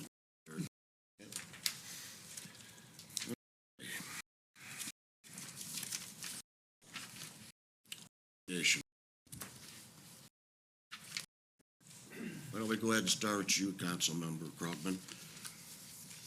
A week ago, Friday, would have been March 30th. The good folks from MnDOT, the Minnesota Department of Transportation, Office of Aeronautics, came to town to meet with the Airport Commission, of which I'm an ex officio non-voting member. I simply want to express they were very helpful. They were with our Airport Commission and our airport manager to do two things. One, make sure we're in compliance with necessary requirements and regulations, all of which are safety, needless to say. And secondly, to talk about possibilities for funding in the future funding. As you probably are aware, our airport is supported in large part by the FAA, the federal administration, and by MnDOT, basically. So it was a working relationship type of a meeting. Three specific things I want to mention. One is we've done some significant work for runway improvement. Basically got a thumbs up for what's been done and the condition of our airport, which is a very for us. They have some recommendations for the future, and I think I can report to you that we've got that under control with our current administration under Jasper's leadership, Mr. Krugel's leadership. However, we did discover one thing, and I'm not trying to create difficulty for anybody in this, but our hospital heliport is not in compliance at the current time. Because I think of the expansion and the reconfiguring of the hospital, there's some work that will need to be done. The Department of Aeronautics people were not at all panicking about this or not be done immediately, but we'll be working with the hospital and with the city to ensure that we have the processes for helicopter, which in the end benefits all the citizens of our community. So better said, they're not doing anything to make it difficult for us. They're trying to help us, and I think that's something our citizens need to know. Finally, it may seem very minor, but there are some requirements that can be developed of things that reflect the sun, solar reflection. And our city administrator is going to work with the county to be sure that some of the land surrounding our airport is properly being zoned and administered, because we don't own that property. Better said, it's not part of our jurisdiction, but yet it can affect safety at the airport. So it was a very, very cordial and helpful meeting. The commission meets in a couple of weeks. We'll be talking more about it. So, Would there be any grants or anything of that, any of that nature from a financial that would be available to assist with maybe like this heliport situation, or did that not come I'll up? let Mr. City Administrator answer. I believe there were, but there's a timeline issue, but if it's critical, I think they can react, but go ahead. Yeah, there is. As a recap, we received money from FAA that we can put towards projects that we put in our capital plan for the airport. Now, that's something that isn't specifically related to our airport, but so I don't know if that grant could be used for that, but we'll work on it, and if there are some, we'll find out about them. We use a consultant from Bolton and Mink that really helps us manage that aspect of the grant reporting and things like that from the FAA and MnDOT. So, yeah, if there's anything out there, we'll know about it. And our Bolton and Mink representative, or basically our contract person, was present at this meeting. Thank you for a very good detailed report, Krogman. Councilmember Roloff, report tonight? No, I did not.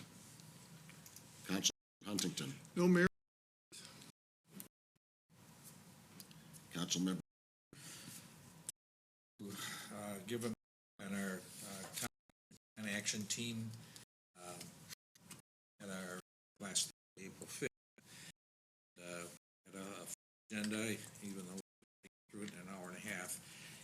me preface this by saying, and Mayor Hayes, thank you for being there. John is also on this committee representing the city council, and we have John DeCree from who wasn't able to be there, and Michelle is from planning.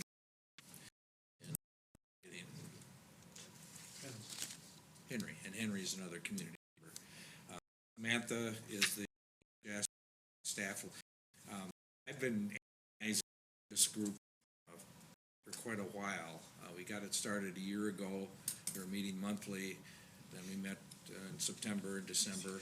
And I'm concerned that there aren't enough people digging into the comp plan document and understanding the big picture of it.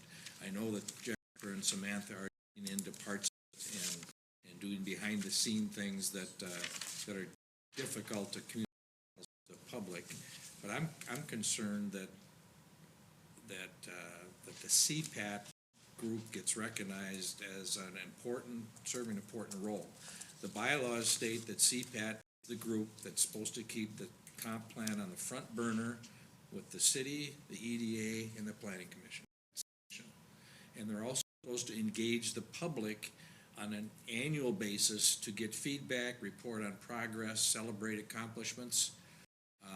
We've had a lot of transitioning going on with the administrator, new mayor, new council, community development director. There's a couple new positions coming up, so I think there's a danger of this study getting lost in the shuffle here, and I want the city council to tune in and understand our role in the CPAT is just a part of the city council. With having said that, our meeting on the role of the CPAT, affirming that. Part of that is arranging for the future of the city forum, which is updating the public, engaging the public, debriefing the public, and celebrating accomplishments. We need to line that up, and we talked about doing that. Our meetings in June, we're going to talk about doing that after Jasper gets some important information back from the Turn Back 12 project. There's a sequence of things that need to happen to really get and inform the public on the downtown master plan and debrief and get their feedback and things. So that sequence is in process right now, and that's a positive. So we talked about the downtown master plan. We talked about the EDA as a lead group, at least outlined by the downtown master plan, the lead group. We have not had a work session on EDA. We haven't spent much even talking about it, but hopefully that's going to happen on May 2nd.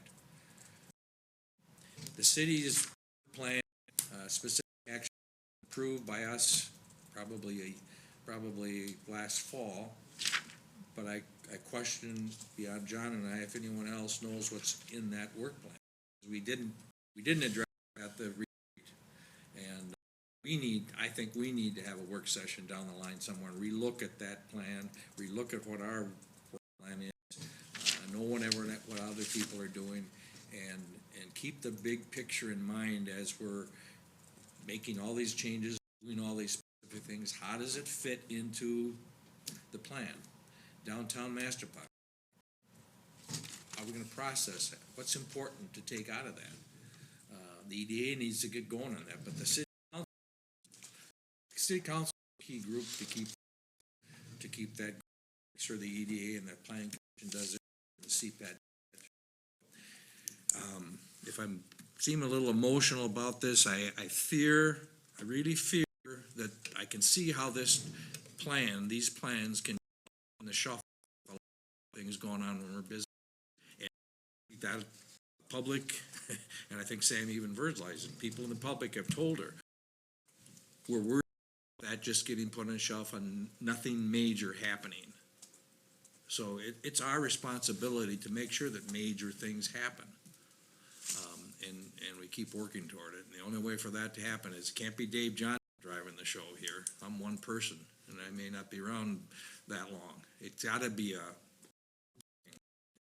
I just plead with you to do, and I'll help with that, and participate, and know what those studies are about.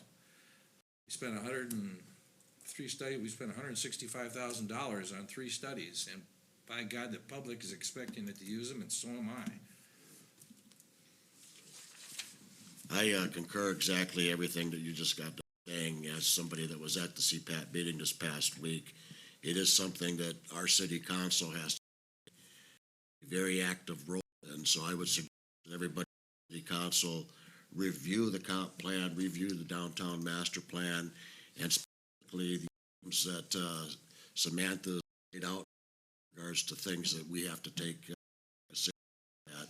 I think it's probably a good idea that we do have a work session in the very near future so that we can go ahead and get a better understanding and perhaps an answer opportunity as well in regards to what we can do moving forward. That plan, that work plan for the city council basically has 2 things: volunteerism and all kinds of and trail. And the master, that's what's on there. That's correct. There's all heck of other things we need to be aware of too. So I would advocate for us a work session. We take a look at that. Let's perhaps take a look at future agendas and see whether or not we can go ahead and piggyback a work session with one of our upcoming city council meetings, a couple hours, maybe a couple hours, good opportunity for this information digested. Thank you very much. Councilmember Favelis. Yep, the Sueur Initiative for Entrepreneurs is having a second, another of the kickoff events that is on the 12th, and that's 1100 4th Street at 6:30. This Thursday, right? Yeah, and this one is about asset mapping in the city and what good for living and what makes it great for starting businesses too. Really take what our rights are and how that work with the company for sure. Okay. Thank you very much, and thank you for all the work that you've been doing towards the Life Initiative. About our city clerk. Okay, city attorney, Nothing, Mr. Mayor. over down to the administration. Just a couple things. We have a planning commission meeting on Thursday, 6 p.m. here at the council chambers. We have a special MRVT meeting on 16th of the top grant opportunities that we have. I think that email has been sent out. If not, I can confirm. There is also a charter commission meeting that so Which night? on the 16th of April, so a week from tonight. What time is that, Jasper? That is at 6 p.m. And then the standard MRPUC meeting's on the 18th. So just a few meetings. We do have applications coming in. I think we've received 2 so far. So if there is interest from the community about joining that board, newly formed board, submit your application online. Is by the second in May. Likely council will evaluate those and the mayor will appoint that board. So, What about, we received a note today about some group coming in to be part of our council meeting on the 23rd, and that was a 2-hour meeting that they were saying, plus what we have to do, is that correct? correct. So that'll be the original meeting. There is an EDA meeting that, so Land Institute is coming in and they're going to give a presentation on business development, and there's going to be a series of speakers that are going to talk. Formal agenda will come out this week and be paired with likely be paired with the city council agenda. So it's a work session that'll be part of the overall discussion of the meeting. So the idea is that we'll start at 6:30, they'll go till 8:30, and then we'll hopefully have 30 minutes of time at the end to do our business. And I received a letter from the Art Foundation I'd like to share with our community. Mayor Greg Haig Dear Tree City USA supporter, on behalf of the Arbor Day Foundation, I congratulate Sueur recognizing the 2017 Tree USA. Residents of Sueur should be proud to live in a community that makes the planting and care of trees a priority. Sueur is more than 300 Tree City USAs with a combined population of 140 million. The Tree City USA program is sponsored by the Foundation Forest Service and the National Association of State Foresters. If there were time for trees, now is that time. Communities worldwide are facing water resources, personal health. As your commitment to effective urban forest management, you are helping to provide a solution to these challenges. We hope you are excited to share this accomplishment. Enclosed is a packet for a press release for your meetings as you prepare to contact local media and the public. State foresters are for the presentation of the Tree City USA flag and other materials. We will forward information about your awards to the State Forester Office to coordinate presentation. Again, we celebrate your commitment to the people and trees of Sueur and thank you for helping to create your planet for us. And just so the community knows, our is Dan, and I'd like to personally thank him for everything that he's done to go ahead and make sure that the city of Sueur is recognized one of the 4 city USAs in our country. Taking care of recognizing Mr. Greep at the Arbor Day celebration that we'll be having later on. So with that, is there a motion to go ahead and So moved. second? All in favor? Aye.